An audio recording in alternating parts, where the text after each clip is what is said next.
Depuis 1940, les combles du château de Blois abritent une partie des collections du Muséum d'histoire naturelle. Des milliers d'objets avaient été transportés ici pour échapper au bombardement. Après 80 années passées à hiberner, ce trésor scientifique est sur le point de revenir à la vie. Le muséum est musée de France et a obligation tous les 10 ans de vérifier en fait l'inventaire de ses collections et aussi de les informatiser, c'est-à-dire de les rendre accessibles au grand public. C'est une ouverture des données en fait. Sauf que pour travailler dans cette réserve, c'était un petit peu compliqué. Et il y a énormément d'objets et pour optimiser en fait le travail, l'opération, on a choisi de faire appel à une subvention du ministère de l'Enseignement supérieur et de la Recherche pour pouvoir embaucher une équipe de prestataires spécialisés donc en conservation préventive qui eux vont travailler à la chaîne et informatiser les collections. Tout d'abord, on dépoussière. Une fois que c'est fait, c'est conditionné en bac temporaire. On leur donne chacun un numéro d'inventaire et ensuite on les pèse, on les mesure, on les prend en photo avec toute la documentation liée. Si un spécimen a son étiquette ou autre, c'est pris en photo. Ensuite c'est mis en sachet hermétique pour éviter que ça se dégrade. Ensuite on le met dans des bacs et ensuite on les met sur des palettes pour qu'ils soient prêts à être déplacés en cas de besoin ou mis en rack dans le futur.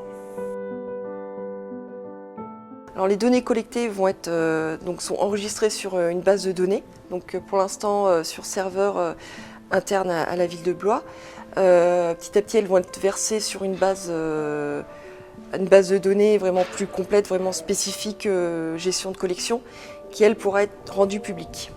Et on pourra voir déjà bientôt quelques notices sur le site des musées en centre Val-de-Loire. Alors on estime qu'il y a à peu près 33 000 pièces. Alors cette collection a été constituée à partir de la fin du 19e siècle par les membres de la Société d'histoire naturelle du Loir-et-Cher, donc qui ont créé le Muséum d'histoire naturelle à l'origine. Et en fait, c'était vraiment des amateurs éclairés, comme on les appelle aujourd'hui. Et les collections étaient constituées de leur propre collecte. Ils avaient aussi des correspondants dans le monde entier qui leur envoyaient des échantillons.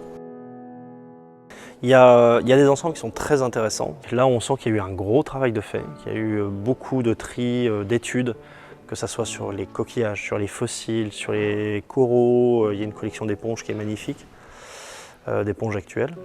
On a trouvé du mammouth, on a trouvé plein de grands mammifères comme ça fossiles dans les vitrines, et il y en a encore. L'autre intérêt, c'est que c'est aussi une collection ancienne qui a du coup peu été étudiée.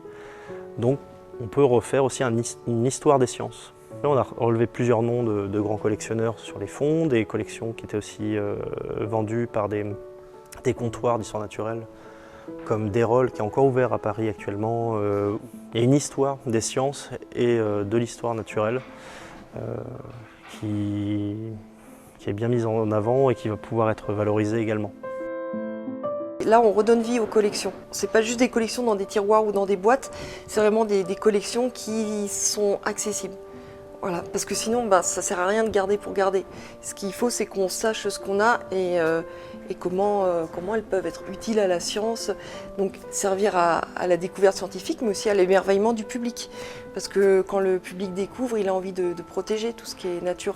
Et nous, on a vraiment aussi ce message à passer, on a ce dictionnaire de la nature à portée de main et on a envie vraiment de le partager et donner envie aux gens de protéger la nature, protéger ce dictionnaire, que ce soit dans nos réserves ou dans la nature autour de nous.